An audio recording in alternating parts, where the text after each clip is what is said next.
Halo pemirsa JPR TV dari Sabang sampai Merauke, dari Miangas hingga Pulau Rote. Bertemu lagi bersama saya Mona Azari Desak dalam Kominfo Newsroom.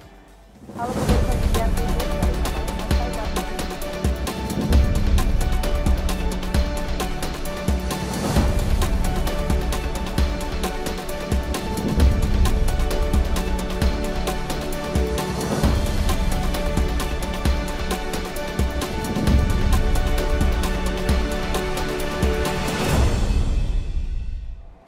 Pemirsa, kita ke informasi pertama. Kementerian Kominfo bersama dengan Kemhukam dan Polhukam mengadakan diskusi publik dengan mengundang sejumlah asosiasi, organisasi, dan lembaga.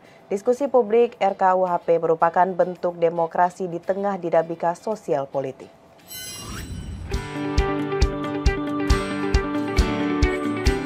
Direktorat Jenderal Informasi dan Komunikasi Publik Kominfo bersama dengan Kementerian Hukum dan HAM juga Kemenko Polhukam mengadakan kick-off dialog publik terkait rancangan Kitab Undang-Undang Hukum Pidana di Jakarta. Sosialisasi ini diadakan sebagai bentuk upaya pemerintah menghimpun berbagai masukan dari masyarakat serta menciptakan kesepahaman mengenai 14 pasal krusial di RKUHP. Menteri Komunikasi dan Informatika Johnny G. Plate mengungkapkan bahwa diskusi dan rangkaian sosialisasi ini merupakan wadah aspirasi masyarakat yang diharapkan mampu memperkaya dinamika sosial politik bangsa dan relevan dengan RKUHP. Pasal yang ada, bab, bahkan ada buku yang ada ya. Nanti 14 isu krusial itu akan dibedah-bedah sesuai dengan masukan dari masyarakat yang secara teknis pasti tim ahlinya ya. Tapi pengelompokan akan dilakukan.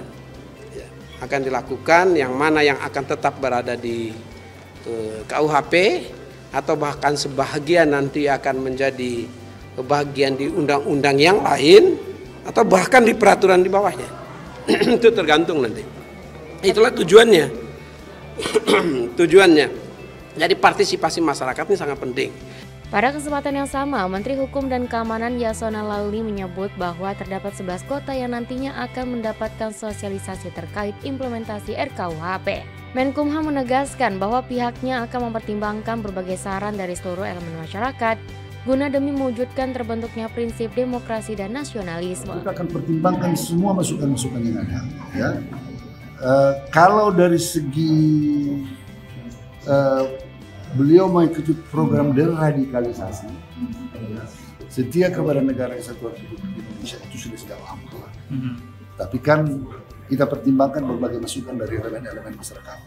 Ya, itu saja. Masih ada sebuah surat lagi, kalau dari BNPT itu sudah direkomendasikan, tapi kan ada satu surat lagi yang saya tidak perlu institusi mana yang kan harus dengar masukan.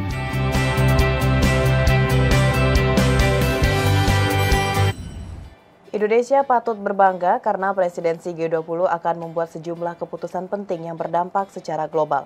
Untuk menyemarakan presidensi, Kementerian Komunikasi dan Informatika mengadakan pelatihan bagi pejuang informasi meramaikan presidensi G20 di jagat media sosial.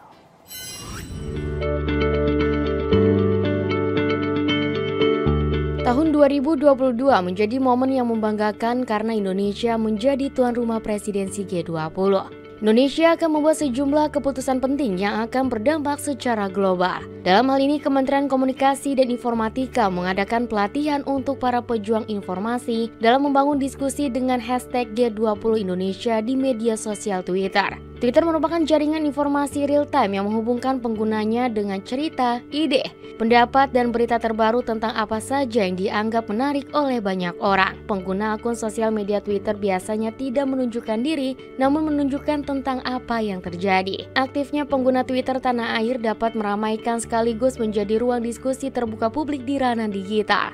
Masyarakat dapat bertukar pikiran dalam menyuarakan pendapatnya terkait agenda-agenda G20. Untuk mewujudkan hal itu, Kementerian Komunikasi dan Informatika bekerja sama dengan Twitter ASEAN dan Amerika untuk membuat pelatihan khusus agar diskusi agenda G20 di media sosial khususnya Twitter lebih substansial dan terfokus. Membuat sebenarnya mindset mereka di saat mereka datang ke Twitter itu mereka lebih cenderung terbuka karena mereka datang dengan mindset yang ingin mendiscover informasi yang real time. Kita sudah tahu datang ke Twitter pasti nemuin sesuatu walaupun kita tidak tahu informasinya itu apa. Beda dengan platform lain biasanya. Pemirsa, kita ke informasi selanjutnya. Menko Perekonomian Airlangga Hartarto dalam ratas daring evaluasi PPKM menyebut sektor kesehatan menyerap dana pemulihan ekonomi nasional sebanyak 35 triliun rupiah dari pagu anggaran 122 triliun rupiah. Anggaran tersebut digunakan untuk membayar klaim pasien, insentif kesehatan, pengadaan vaksin, pajak kesehatan, dan belanja daerah. Dalam keterangan pers rapat terbatas evaluasi PPKM secara daring di Jakarta, Menteri Koordinator Bidang Perekonomian Airlangga Hartarto melaporkan, sektor kesehatan telah menyerap anggaran pemulihan ekonomi nasional sebanyak 35,4 triliun rupiah dari pagu anggaran 122,54 triliun rupiah. Anggaran tersebut digunakan untuk membayar klaim pasien, membayar insentif tenaga kesehatan, pengadaan vaksin, perpajakan kesehatan, dan dukungan anggaran belanja daerah. Selain itu, dana PEN juga terserap dari pos anggaran perlindungan sosial masyarakat sebesar 82,3 triliun rupiah atau sebesar 53,2% dari pagu. Di mana dana tersebut telah digunakan untuk program Keluarga Harapan sebanyak 10 juta keluarga penerima manfaat, program kartu sembako untuk 18,8 juta. Untuk bantuan langsung tunai atau BLT minyak goreng sebesar 7,2 triliun rupiah untuk 23,9 juta penerima, BLT desa 17,1 triliun rupiah untuk 7,5 juta KPM, serta untuk program bantuan bagi pedagang kaki lima dan warung nelayan sebesar 1,3 triliun rupiah, dan kartu prakerja 8,9 triliun rupiah untuk 2,5 juta peserta. Kemudian untuk klaster penguatan pemulihan ekonomi telah terrealisasi sebesar 60,4 triliun rupiah atau 33,8% dari pagu sebesar 178,32 triliun rupiah. Ini untuk kegiatan padat karya, infrastruktur, ketahanan pangan, kemudian TIK, kawasan industri, dukungan UMKM, dan insentif perpajakan. Jadi di sini fungsi APBN sebagai shock absorber terus dilaksanakan, dan program PCPEN ini seluruhnya dilaksanakan sesuai dengan dinamika yang ada. Kita ke informasi lainnya, pemirsa. Menparekraf Sandiaga Uno menyoroti masalah sampah makanan yang banyak terjadi di sektor pariwisata, terutama hotel dan restoran. Akibat sampah makanan, negara mengalami kerugian ekonomi hingga dalam jumlah yang besar. Kementerian Pariwisata dan Ekonomi Kreatif berkolaborasi dengan Surplus Indonesia yang didukung sejumlah industri perhotelan meluncurkan program Sustainable Food Tourism.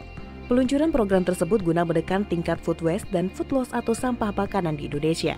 Menparekraf Sandiaga Salahuddin Uno menyampaikan, Indonesia merupakan salah satu negara penghasil sampah makanan terbesar di dunia. Karena ini kajian Kementerian Perencanaan Pembangunan bahwa sampah makanan yang terbuang di Indonesia itu 23 sampai 48 juta ton per tahun. Lebih lanjut, Sandiaga menyampaikan akibat sampah makanan tersebut, negara setidaknya mengalami kerugian ekonomi yang mencapai 551 triliun per tahun atau 5% dari produk domestik bruto nasional.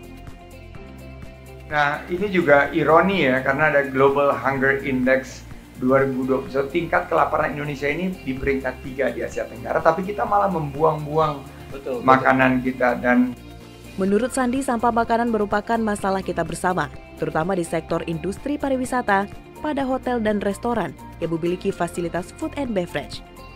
Kemenparekraf bekerja sama dengan Surplus Indonesia dan sejumlah hotel di tanah air membuat program untuk menekan laju permasalahan sampah makanan di Indonesia.